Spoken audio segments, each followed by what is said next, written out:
Rain hammered the rusted corrugated roof of Silas's garage like 1,000,000 tiny drums. Most people would have locked their doors when a hulking, leather-clad Hell's Angel broke down on their property. But 16-year-old Silas didn't see a criminal. He saw a broken shovelhead engine, and he knew how to fix it. Water pooled in the deep ruts of Route 27, an unforgiving stretch of asphalt winding through the dense, evergreen forests just outside of Spokane. It was the kind of Pacific Northwest storm that didn't just wet the earth, it sought to drown it. In the heart of this deluge sat an isolated, sagging farmhouse, and beside it a heavily leaning barn that served as a makeshift mechanic's shop. This was the domain of 16-year-old Silas Ward. Silas was a ghost in his own life. Orphaned 2 years prior when a drunk driver crossed a center line and ended his parents' lives, the boy had managed to slip through the cracked foundation of the foster care system. He survived by squatting in his late uncle's condemned property, surviving on canned beans, sheer stubbornness, and the mechanical genius inherited from his father. To the locals in the nearby town of Oaksdale, he was just the grease-stained kid who occasionally walked into town for spark plugs and bread. On this particular Tuesday in late October, the rain was relentless. Silas was huddled under the dim, flickering halo of a single 60-watt bulb, rebuilding a carburetor on a rusted workbench, when the heavy, unmistakable sound of a struggling motorcycle cut through the storm. The engine didn't roar. It coughed, sputtered, and emitted a violent backfire that sounded like a gunshot echoing through the wet pines. Silas wiped his grease-slicked hands on a dirty rag and peered through the grime-caked window. Pushing a massive black 1978 Harley-Davidson shovelhead up the muddy gravel driveway was a man who looked as though he had been carved out of granite. He was easily 6'4", wearing a heavy leather cut, heavily soaked by the downpour. Even through the rain and darkness, Silas could make out the iconic red and white winged death head patch on the man's back. Below it, the bottom rocker proudly proclaimed, "Washington." This wasn't just a biker. This was a fully patched member of the Hells Angels Motorcycle Club. Silas's heart hammered a frantic rhythm against his ribs. The local sheriff, Bill Conroy, always warned the town kids to look the other way when the 1%ers rode through.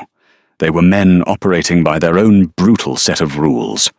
Yet, watching the giant man struggle in the freezing mud, wrestling 600 pounds of dead American iron, Silas felt a strange tug of empathy. His father had taught him that a machine in distress was a universal language, a cry for help that a true mechanic couldn't ignore. Before his common sense could stop him, Silas unlatched the heavy wooden barn doors and pushed them outward against the howling wind. "Bring it under the overhang," Silas yelled, his voice barely carrying over the storm. The biker stopped, wiping a thick layer of rainwater from his heavy beard, and stared at the skinny, grease-covered teenager. For a tense second, neither moved. Then, the man gave a curt nod and muscled the heavy bike under the corrugated tin awning attached to the front of the barn. The man kicked the side stand down with a heavy, steel-toed boot. Up close, he was even more intimidating. A jagged scar ran down the left side of his jaw, disappearing into a thick collar of wet denim and leather. The name Arthur was stitched onto a small patch on his chest, but the rocker above it read, "Knuckles." "She died 1/2 mile back," Arthur growled, his voice a deep, gravelly baritone that vibrated in his chest. "Engine just quit. Sparks dead." "Let me look," Silas said, surprising himself with the steadiness of his own voice. He grabbed a flashlight and a heavy canvas tool roll from his workbench. Arthur's eyes narrowed, taking in the boy's ragged clothes, his hollow cheeks, and his grease-stained hands. "You know your way around a shovelhead, kid?" "My dad ran a custom shop in Seattle before he passed," Silas replied, not looking up as he knelt beside the bike. A motor is a motor. They need air, fuel, and spark. Right now, you're missing the latter. Silas didn't wait for permission. He clicked on the flashlight, holding it between his teeth, and went to work. The engine block was still radiating an immense heat, fighting a losing battle against the freezing rain. Silas's nimble fingers traced the ignition wires. He checked the coil, then moved to the distributor. "Your points are flooded," Silas mumbled around the metal casing of the flashlight. "The seal on the nose cone is shot. Water got in, shorted the breaker points." Arthur crossed his massive arms, watching the teenager work with a level of precision and confidence that belonged to a man twice his age. "Can you patch it? I need to be in Coeur d'Alene tonight. It's not optional." There was an edge to the biker's voice, a desperate urgency that sent a chill down Silas's spine. It wasn't a threat toward the boy. It was a testament to whatever awaited Arthur at his destination. "I can do better than patch it," Silas said. He ran to his workbench, rummaging through a series of old coffee cans filled with salvaged parts. He returned with a tube of dielectric grease, a piece of fine grit sandpaper, and a spare rubber gasket he had cut himself a week prior for a different project. For the next 20 minutes, the only sounds were the howling wind and the metallic clinking of Silas's wrenches. He carefully removed the timing cover, dried out the cavity with a shop rag, and sanded the oxidized contact points until they gleamed dull silver in the dim light. He applied the grease, fitted his custom gasket, and tightened the cover back down. "Try it now." Silas stepped back, wiping rainwater and oil from his forehead. Arthur threw a heavy leg over the saddle. He turned the key, pulled the choke, and kicked the starter pedal down with massive force. The shovelhead roared to life instantly, a deafening, thunderous idol that shook the very foundation of the barn. The headlight pierced the darkness, cutting a bright cone through the falling rain. Arthur let the engine idle, listening to the rhythm. He looked at Silas, his hard, weathered face softening by a fraction of an inch. He reached into his heavy leather jacket. "I don't have money," Silas blurted out, taking a step back, suddenly terrified that the biker might pull a weapon, or worse, think the boy expected some exorbitant fee. "I mean, you don't owe me. I just like fixing things." Arthur froze, his hand still inside his jacket. He slowly withdrew a heavy, silver Zippo lighter, heavily engraved with the winged death head. He tossed it to Silas. The boy caught it clumsily. "Keep it," Arthur said, his voice cutting through the roar of the engine. "My name is Arthur Brennan. People call me Knuckles. You did me a solid tonight, kid. A bigger one than you know." Before Silas could respond, Arthur kicked the bike into gear and peeled out of the muddy driveway, fishtailing slightly before catching traction on the wet asphalt. Within seconds, the red tail light was swallowed by the storm, leaving Silas alone with the heavy silver lighter cold in his palm. The storm broke 2 days later, leaving the Pacific Northwest bathed in a cold, crisp autumnal light. For Silas, life returned to its dreary, lonely baseline. He went back to fixing broken lawnmowers for pennies and avoiding the sheriff's cruiser whenever it rolled down Route 27. But he couldn't stop looking at the lighter. The heavy silver felt like an anchor in his pocket. He had done some research on the old library computer in town. The Hells Angels were notoriously protective of their insignias, their patches, and their property. To be handed something with the death head engraved on it by a patched member was practically unheard of for an outsider. It made Silas uneasy. Had Arthur made a mistake? Would he come back to reclaim it? By Friday, the town of Oaksdale was buzzing with nervous energy. Silas was at the local hardware store buying a tube of gasket sealant when he overheard the owner, an anxious man named Thomas Abernathy, whispering frantically to the postal worker. "Sheriff Conroy got a call from the State Patrol," Abernathy was saying, his eyes darting toward the window. "They're crossing the state line, hundreds of them. State police are pulling extra shifts. They say the Angels are gathering for something big. A memorial run, or maybe a show of force. Silas felt his stomach drop. Hundreds of them. "Where are they heading?" the postal worker asked, clutching her mail bag tightly. "Nobody knows," Abernathy replied grimly. But Conroy told everyone on the outskirts to lock their doors and stay inside tonight.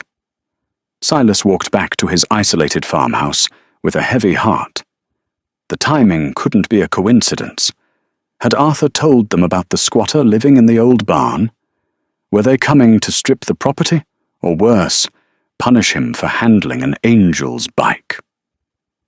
The paranoid mind of a traumatized 16-year-old began to conjure terrifying scenarios. He was entirely alone. If something happened to him out here, no one would know for weeks. Night fell quickly, blanketing the forest in deep, impenetrable shadows. Silas didn't turn on a single light. He sat in the darkness of his uncle's decaying living room, wrapped in a moth-eaten wool blanket, staring out the cracked front window. The silver lighter sat on the windowsill, catching the faint moonlight. By 10 p.m., the absolute silence of the woods began to feel oppressive. The crickets had stopped chirping. The wind had died down. It was as if the forest itself was holding its breath. Then he felt it. It didn't start as a sound. It started as a vibration in the floorboards, a low, rhythmic trembling that travelled up through the soles of Silas's boots. The water in a half-empty glass on the coffee table began to ripple with tiny concentric circles. Silas stood up, his breath catching in his throat. The vibration grew into a low, guttural hum, like a distant earthquake rolling steadily closer. Then came the sound, a deep, booming thunder that refused to echo because it was everywhere all at once. It was the synchronized roar of massive V-twin engines, dozens of them. Then it sounded like hundreds. Silas backed away from the window, his chest tight with raw panic. He looked around the dark room for a weapon, his eyes settling on a heavy iron fire poker. He grabbed it, his knuckles turning white. Suddenly, light washed over the peeling wallpaper of the living room. Headlights. Not just one or two, but a blinding sea of high beams piercing through the trees, sweeping across the front of his property. Silas crept back to the window and peered over the sill. His breath fogged the cold glass. They were pouring down Route 27 in a massive, staggered formation. The column seemed endless. Chrome gleamed in the harsh lights, and heavy leather cuts absorbed the shadows. They rode with military precision, an overwhelming force of outlaws descending upon his quiet stretch of road. But they didn't pass by. The lead rider, riding a massive custom bagger, raised his left fist in the air. Like a perfectly choreographed military unit, the entire column began to slow. They turned off the asphalt, their heavy tires crunching onto Silas's gravel driveway. There were too many to fit near the barn. They filled the driveway, then spilled onto the overgrown front lawn, their headlights illuminating the dilapidated farmhouse, like a stage under a spotlight.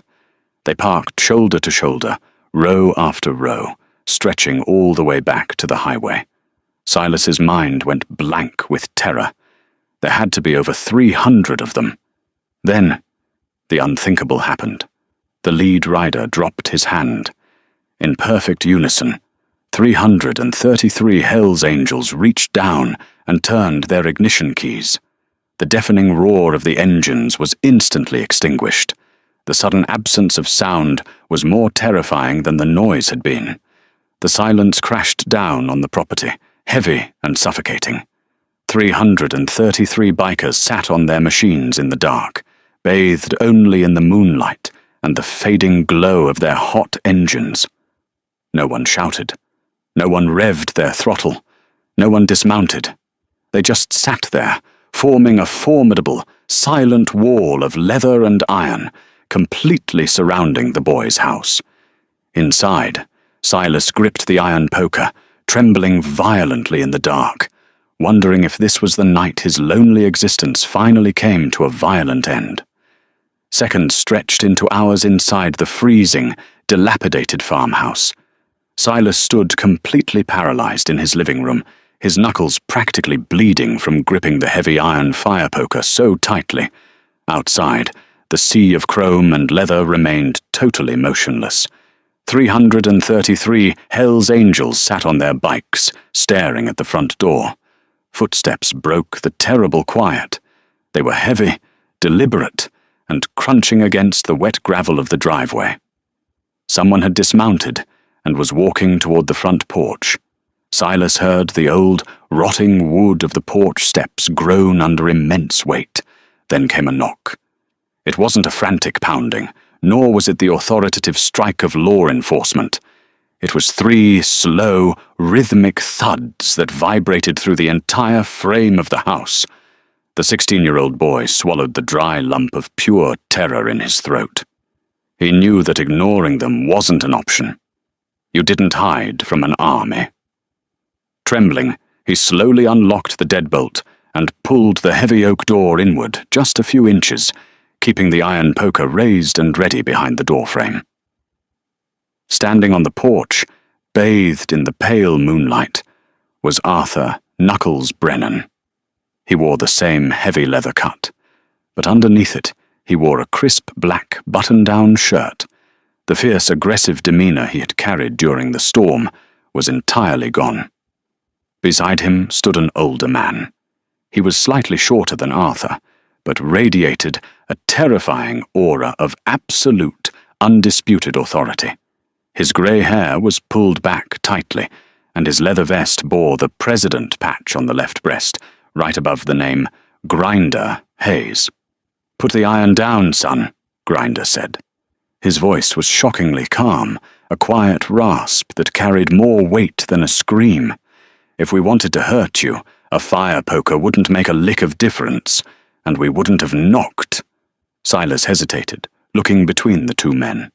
Slowly, he lowered the heavy iron bar to his side, though he didn't let go.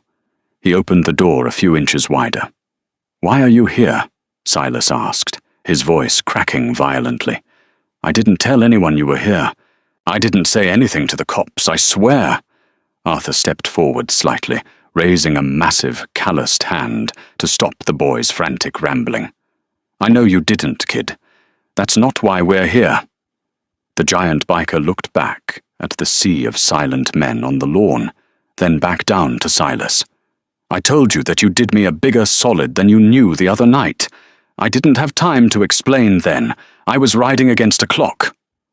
"A clock?" Silas whispered, confusion temporarily overriding his deep-seated fear. Grinder stepped closer, his dark eyes studying the boy's hollow cheeks and ragged clothing. 3 days ago, our founding patriarch, William Old Bill Macready, was lying in a hospice bed up in Coeur d'Alene. He was the man who started our Washington Charter 40 years ago. He pulled Arthur, here, out of a gutter, when he was nothing but a violent stray, and gave him a family. Arthur's jaw tightened, the jagged scar on his face pulling taut. Bill's heart was failing. The doctors said he wouldn't make it through the night. The whole charter was gathering to see him off, to pay our final respects to the man who built us. I was 2 hours away when my stator blew and my points flooded out in that storm. The realization hit Silas like a physical blow. The frantic, desperate edge in Arthur's voice that night in the barn. It hadn't been about running from the law or making a criminal rendezvous. It was the absolute terror of a son trying to reach his dying father in time. "If my bike stayed dead on Route 27, I would have missed him," Arthur continued, his gravelly voice dropping to a near whisper. "I would have had to live the rest of my life, knowing I wasn't there, holding his hand when he crossed over. Because of you. Because you didn't judge me. And because you knew your way around a shovelhead engine." I walked into his hospital room with exactly 20 minutes to spare. I got to say goodbye. Silas stood frozen, absorbing the sheer magnitude of the biker's words. Grinder turned around to face the massive crowd of bikers parked on the lawn. He raised his right fist into the air. In a move that defied all logic and expectation, 333 Hell's Angels, some of the most feared, hardened, and dangerous men on the West Coast, simultaneously reached up and removed their helmets and heavy leather riding caps. They tucked them under their arms and bowed their heads in the cold night air. They weren't there to intimidate the boy.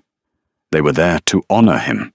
They had ridden across state lines in massive numbers, braving the bitter cold, simply to pay their collective respects to the orphaned teenager who had given their brother the final, priceless gift of time.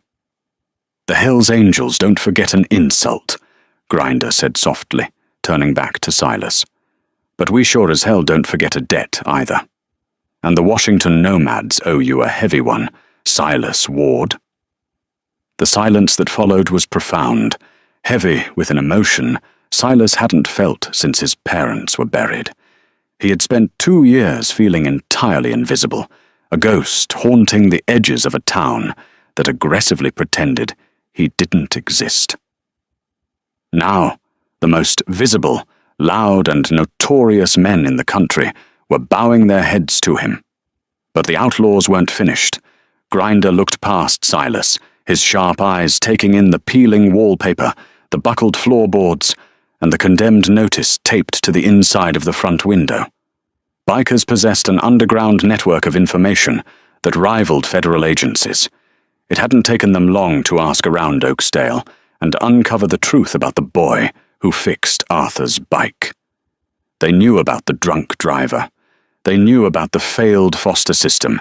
They knew he was squatting, starving, and surviving on sheer willpower. "Arthur told me you got hands like a master mechanic," Grinder said, stepping fully onto the porch. "But it looks like the rest of your operation is taking on water. Literally." He pointed up at the sagging, rusted, corrugated roof of the farmhouse, where a steady drip of rainwater was pooling in a bucket in the hallway. "It's not much," Silas muttered, suddenly feeling fiercely defensive of his miserable home. "But it's mine. I make do." "A boy shouldn't have to make do while the good people of Oaksdale sleep warmly in their beds," Arthur growled, a flash of genuine anger crossing his weathered face.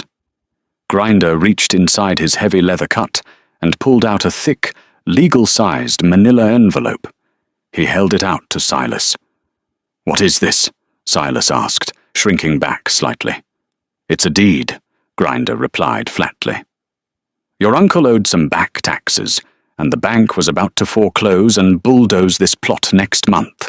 We paid a visit to the bank manager in Spokane this morning. We had a persuasive conversation. The back taxes are paid in full. The property is in a trust, and you are the sole beneficiary.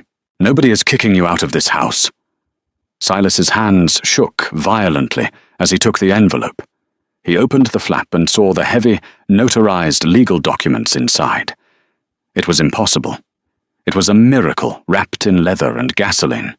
Before Silas could even attempt to form a word of gratitude, Grinder turned back to the silent army on the lawn and gave 2 sharp whistles. The spell of silence was broken instantly, but instead of roaring engines, a different kind of noise erupted. The bikers dismounted. From the rear of the massive column, 2 heavy, unmarked box trucks pulled up the driveway.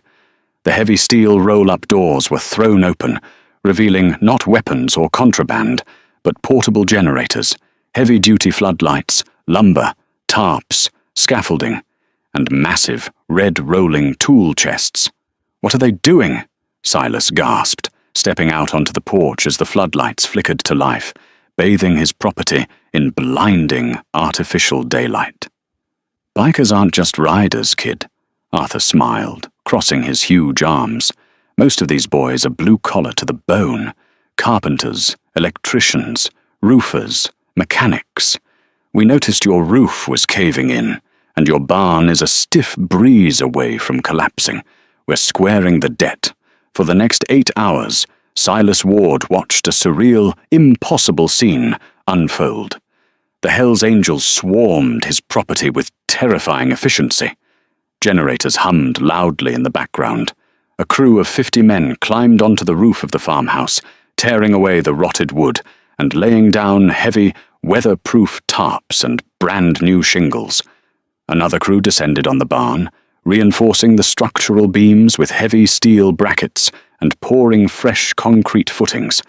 Inside the barn, Arthur personally rolled in 3 massive, professional-grade tool chests, packed to the brim with polished high-end snap-on wrenches, air compressors, and hydraulic lifts. It was more equipment than Silas's father had ever owned. Silas didn't just watch. He grabbed his worn-out canvas tool roll and worked side by side with the very men he had been terrified of just hours prior. He held flashlights, passed wrenches, and talked engine specs with massive men sporting terrifying tattoos and rap sheets. They didn't treat him like a broken orphan.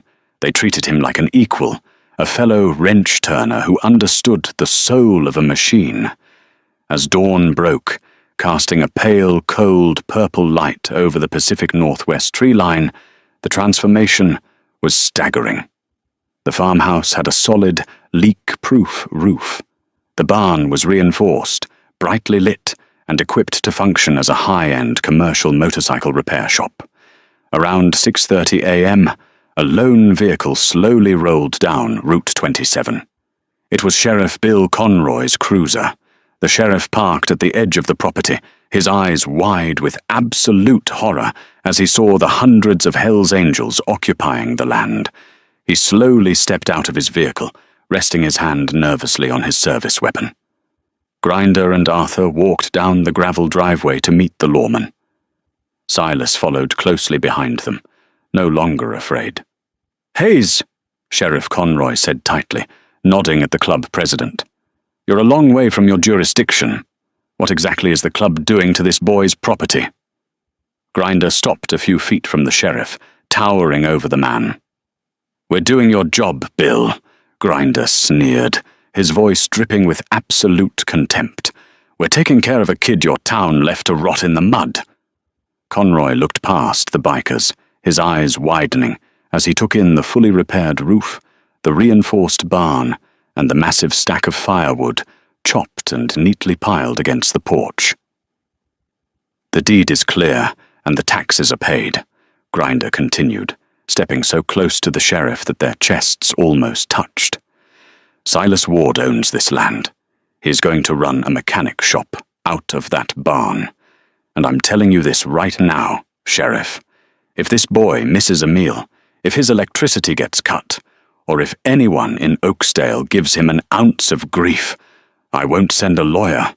I will send 300 of my brothers to have a very loud conversation with this town. Do we understand each other?" Sheriff Conroy swallowed hard, looking at the silent, glaring faces of hundreds of outlaws. "Loud and clear," he muttered, getting back into his cruiser and driving away as fast as the wet roads would allow. Grinder turned to Silas, extending a heavy, leather-clad hand. Silas took it, feeling the immense strength in the man's grip. "You're never invisible again, Silas," Grinder said firmly. "You ever need anything, you show that Zippo Arthur gave you to anyone wearing our patch. We'll come." Within 20 minutes, the engines fired up. The deafening roar returned, shaking the pine needles from the trees. One by one, the massive column of bikers pulled out onto Route 27, heading back toward the highway. Silas stood on his sturdy new porch, watching the taillights fade into the morning mist, clutching the silver lighter in his pocket. Silas Ward never returned to the foster system. He opened Ward's Custom Cycles in that reinforced barn, quickly becoming the most sought-after mechanic in the Pacific Northwest. Though he never wore a patch, the heavy rumble of V-twin engines remained a constant comfort around his property. He finally understood that sometimes the family you desperately need doesn't come in a neat, socially acceptable package. Sometimes they arrive in the storm.